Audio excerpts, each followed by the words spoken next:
Attacks are on the rise, with hackers constantly seeking vulnerabilities to exploit, whether it's personal information, financial data, or critical infrastructure. No one is immune to the threats of the digital age. That's where cybersecurity comes in.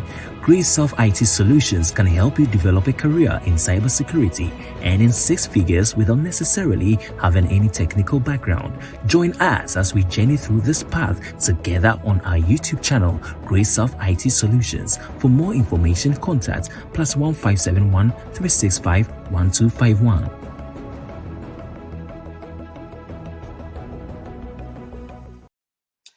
Hello everyone, welcome to my channel.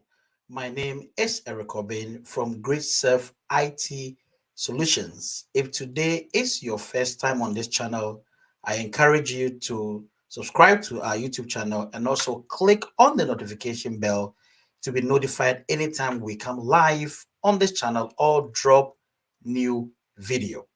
We are still on our journey on how to pass the Cgrc exams, formerly known as the CAP exam. And let me just say this before I even put up this video. Now, coming June of 2024, the exam domain for the Cgrc will change, which implies that the changes would have bearing on the set of questions that are going to be put together for the exam. So the advice is to let you know that if you want to write the exams, then you want to do that as soon as possible so that you can put things together and pass well. And that is why Grace Self IT Solutions is here to help out. Now, let's continue with our studies from where we left off in the previous videos. Now, we spoke about the fact that in order to pass the Cgrc exams, you have to know your RMF steps. It is a must know. It is a must know. There is no way around this in order to pass and pass well. So we've been through all the steps and now we are on the authorization step. Last time in our video, we spoke about the fact that there are so many taxes under the authorization step which you have to know. And the first of that is the authorization package. So you can probably get hold of our previous videos and watch it, listen to it very well, write down key notes to help you understand as you listen to this one as well. So we said in our previous video that the first task under the authorization step is putting together the authorization package. And we said that this package includes the SSP, the assessment reports, the poem, as well as the executive summary, and any other document requested by the AO in order to make an informed decisions. So now the second task under that is the risk analysis and determination. Now, this is where the authorizing official, together with the rep, the AODR, will sit down, make risk analysis, and make determination as to whether to accept risk. In other words, to accept the information system to operate or to deny it. So at this point, it is very, very important. Now, this is where the authorizing official has all these documents presented to him. But there's one aspect of the document which is the risk executive summary. That aspect of the summary is very, very, very important. Now, the documents that is presented to the AO are the security and privacy plan, security and privacy assessment reports, plans of actions and milestones, executive summary, and also any of this artifacts or document, if we put it this way, which is requested upon what the AO thinks is necessary to receive in order to make that decision. So some of these documents, for the sake of those who probably did not get hold of the last video, we have the CM, the configuration management, we have the IRP, the contingency planning, the PIA, PTA, MOU, ISA, PIA, MOA, then ROB, that's rule of behavior. Now, let me draw your attention to this part of the package, and that plays a very important role so far as the risk analysis and determination is concerned. What is this executive summary?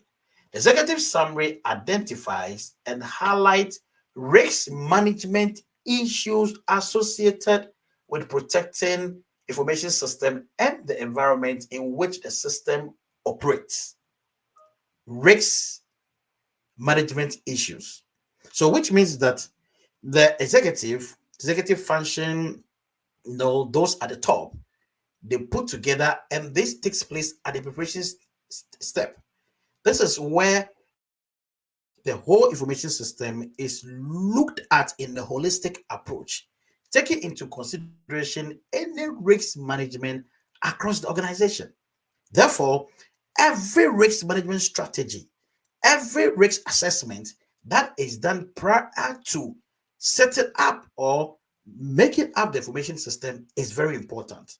That is where the executive think of any likelihood of any threat, any possibility of threat, any vulnerability. They look at the whole information system in a broader view, thinking or putting into consideration that the possibility of any threat, how will the system survive that? So at this point, they put all these things together, taking into consideration the risk analysis that is being done. They put together all the plans and all the management on all the strategies that are needed, and also including the business and the mission goals of the organization or the information system. So realize that at this point, every decision that is being taken at the tier 1 has bearing on the tier 2 as well as the tier 3.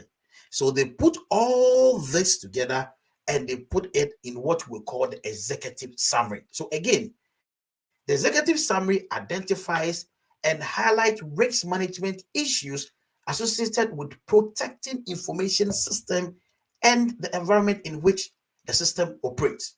So this is put together with the other 3 documents and presented to the AO.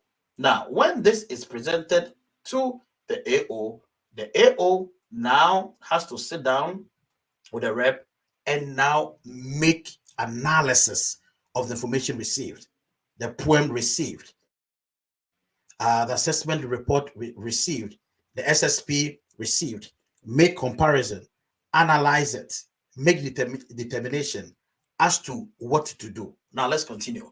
The authorizing official or designated rep, in collaboration with the senior agency information security officer and the senior agency official for privacy, that is any information which contains the PII, analyzes the information in the authorization package provided by the control assessor, system owner, or common control provider, and finalizes the determination of risks.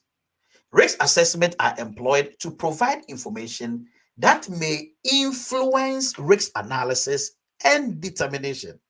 The senior accountable official for risk management or risk executive function may provide additional information to the authorizing official that is considered in the final determination of risk to organizational operations and assets, individuals, other organizations, and the nation resulting from either the operation or the use of the provision of common controls.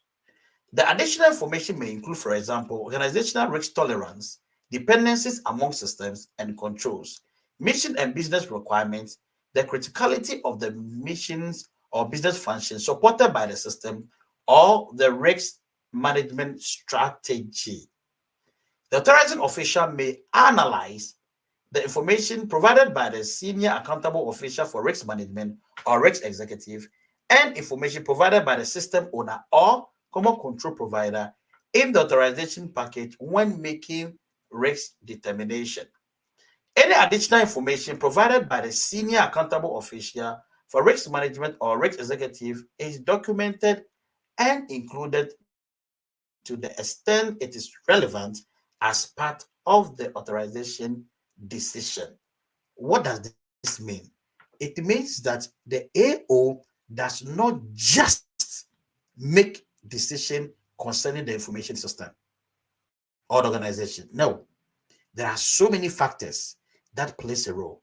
That is why the step one, or the zero step, if you may put it this way, the preparation step is very, very, very, very, very important, because all that the system is supposed to do is to mitigate risks.